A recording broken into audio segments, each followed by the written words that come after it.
Patawid na ang SUV na yan nang biglang masagi ng motorsiklo sa Bantay, Ilocos Sur. Sa lakas ng impact, nagpaikot-ikot at tumilapon pa ng ilang metro ang motor. Sugatan at baliang tadyang ng rider na isinugod sa ospital. Nagkaareglo na raw ang magkabilang panig ayon sa mga pulis. Halos 2 taon nang inirereklamo ang madalas na kawalan ng tubig ng ilang taga Bae at Los Baños, Laguna. Kapag may tubig naman, marumi at meron pa raw kalawang. Ang masaklap pa, tuloy ang paniningil sa kanila. May special report si Katrina Son. Ang tubig ang isa sa pinakamahalagang pang-araw-araw na pangangailangan. Pero paano kung halos araw-araw kailangan mong mag-igip sa poso o pumila sa rasyon? Ganyan ang buhay ng ilang taga-Bae, Laguna. Sabi ni Shirley Cabate ng Barangay Dila, kung magkaroon man ng tulo sa gripo, marumi ang lumalabas. Hindi magamit panluto o panligo. May kalawang siyang nalabas. Ganun ang tubig dito, buhangin. Natatakot naman para sa 3 anak si Honey Rose Alcantara. Malimit daw kasing may kalawang ang tubig sa gripo. Mahina ang patak ng tubig, malakas pa yung ihi ko. Pangamba ko na magkaroon sila ng sakit dahil lang sa tubig. Sa datos ng LGU, 13 sa 15 barangay ng Bae ang apektado ng problema sa tubig. Sa Los Baños, madalas ding walang supply sa gripo. Pasalamat din daw sila na umuulan tuwing hapon.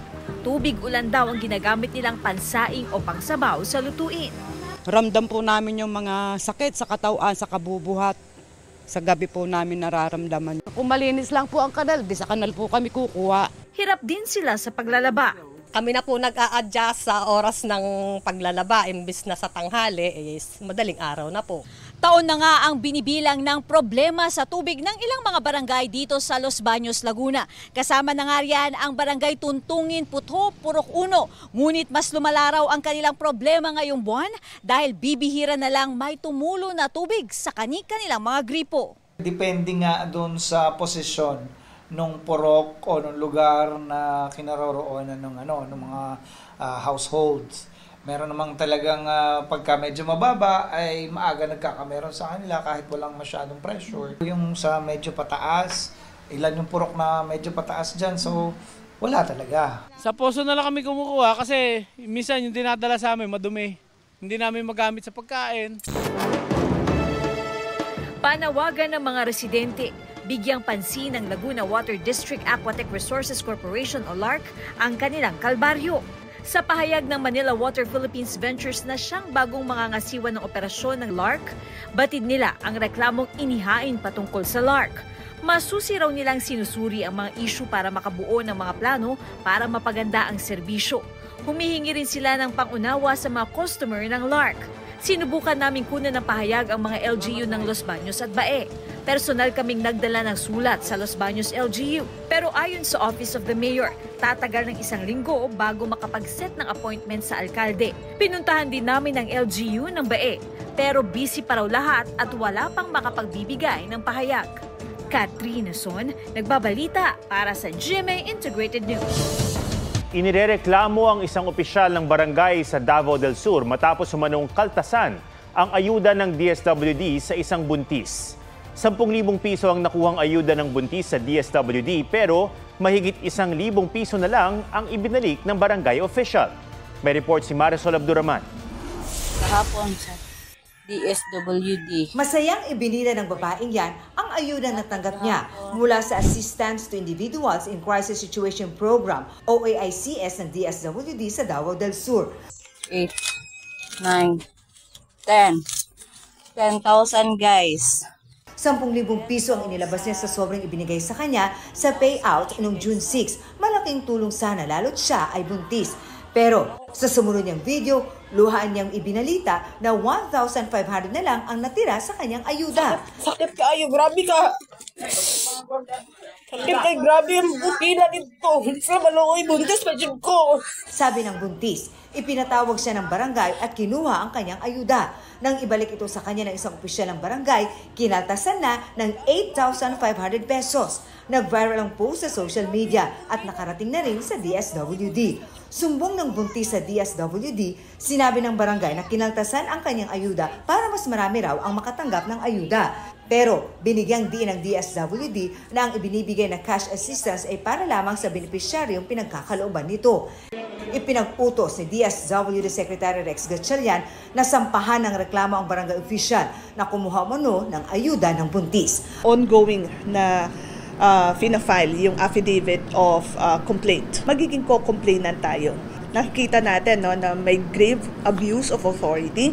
Tinitignan din natin yung under criminal, yung graft and corruption at coercion kasi maaari namang yan na mag-fall under robbery. Panawagan ng DSWD sa publiko, kung may mananamantala sa ayudang ibinibigay nila, magsumbong. Magsilbi sana itong babala sa lahat, mapa-government employee ka man or government official. Sinusubukan pang kunin ang panig ng itinuturong barangay official. Marisol Abduraman, nagbabalita para sa GMA Integrated News. Nasawi ang isang lalaki matapos ibalibag nang nagsangla sa kanya ng cellphone sa Cebu City. Pabala po, sensitibong video ang inyong mapapanood. May exclusive report si John Consulta.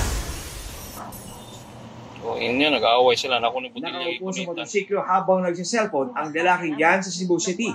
Maya-maya, lumapit sa kanya ang isang lalaki para tubusin ang isinanla sa kanyang cellphone. Pero ang cellphone, isinanla rin pala niya sa iba. Sa sobrang galit, tinipa ng suspect ang motosiklo. Binalibag din ito sa semento ang biktima, kaya nabagok ang ulo. Tumakas ang suspect, pero agad ding nahuli. Naharap siya sa kasong murder. Humingi siya ng tawad sa nagawa. Wala ng buhay ang isang negosyanteng senior citizen nang matagpuan sa kanyang bahay sa loob ng pagkabay-aring resort sa Bawan, Batangas. Pinalo siya ng face sa mukha ayon sa mga pulis. Ang suspect, dating katiwala raw sa resort ng biktima. Tangkang pagnanakaw ang isa sa tinitingnang motibo sa krimen. Tinutugis pa ang suspect. John Consulta, nagbabalita para sa GMA Integrated News. Humingi ng tawad ang jeepney driver na inireklamo sa LTFRB ng pasaherong pilit umanong pinababa dahil sa kanyang timbang. Pag-amin ng tsuper at ng kanyang misis, totoong sinabi nilang bawal ang mataba sa kanilang jeep at pinababa nga raw si Joy Gutierrez. Paliwanag nila, dati na nilang naging pasahero si Gutierrez at nakasagutan na rin nila noon. Kaya para hindi na maulit ang sagutan, pinababa nila si Gutierrez noong Biyernes. Bago raw kinuna ng viral video, sinabihan daw nila si Gutierrez o sinabihan daw sila ni Gutierrez na kolorum ang kanilang jeep. Aminado raw ang mag-asawa na mali ang kanilang nagawa. Pero reklamo ng mag-asawa, nasaktan din sila sa post ni Gutierrez at 3 araw na hindi nakapasada dahil sa takot. Dadalo raw ang mag-asawa sa pagdinig sa LTFRB sa June 14. Iba't ibang aktibidad ang idinaos para sariwain ang kasaysayan ng Pilipinas bago ang Araw ng Kalayaan bukas. Nagkaroon ng film showing sa Quirino Grandstand sa Maynila. Kabilang sa ipinalabas ang pelikulang Bonifacio, ang unang pangulo na pinagbidahan ni Senator Robin Padilla. Idinaan naman sa pagsayaw ang pagpapamalas ng mayamang kasaysayan ng Pilipinas. Sa direksyon ni National Artist for Dance na si Alice Reyes, itinampok sa Sayaw Tungo sa Kalayaan ang pamumuhay ng sinaunang Pilipino. Pananakop ng mga Espanyol, paglaban ng mga Pilipino para sa kasarilan hanggang sa mga hamon ng modernong panahon. Kabilang sa mga nanood si First Lady Liza Araneta Marcos. Planong ireklamo ng mga miyembro ng Kingdom of Jesus Christ ang mga pulis na nagsilbi ng arrest warrant laban kay Pastor Apollo Kibuloy kahapon. Tinawag ng grupo na excessive at overkill ang paraan ng pagsisilbi ng warrant na ikinasugat umano ng 3 miyembro. Siyam na iba naman ang pinusasan sa operasyon ng Glory Mountain.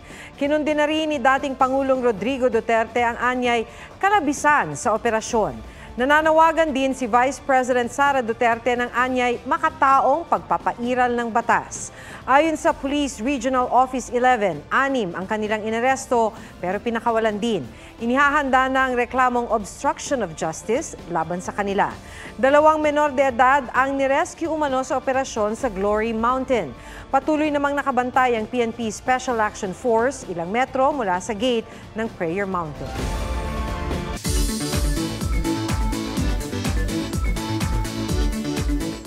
Relaxing views, sariwang hangin at side trip sa Flower Farm. Yan ang handog ng Mount Olis sa Atok, Benguet. G tayo dyan sa report ni Oscar Oida. Kaway-kaway dito sa Paway, Atok, Benguet. Masdan ang relaxing scenic view mula sa tuktok ng Mount Olis. Kaya naman itong si Sherwin, inagahan ang gising kasama ang barkada para maabutan ang pagsikat ng araw. Mula Baguio City proper, 2 to 3 hours ang biyahe para maakyat ang bundok. Fresh na ang hangin. Fresh pa ang mabibiling gulay sa farm. Kung overnight camping ang trip, pwede rin yan sa Mount Olis. Since ito ay isa sa binibisita ng mga turista, local and international, may mga nagka-camping din dito tulad ng inyong nakikita sa aking likuran. Yan. Pagbaba ng bundok, madadaanan ng Northern Flower Farm. G tayo dyan! Ituloy naman natin ang adventure sa Bagamanok, Catanduanes at bisitahin ang tinatawag na Fertility Islet. Pinaniniwala ang nagmimilagro para sa mga mag-asawang nahihirapang magkaanak. Para lang siyang statue na biglang lumitaw sa dagat. So, very amazing po yung itsura niya. Oscar Oida, nagbabalita para sa GMA Integrated News.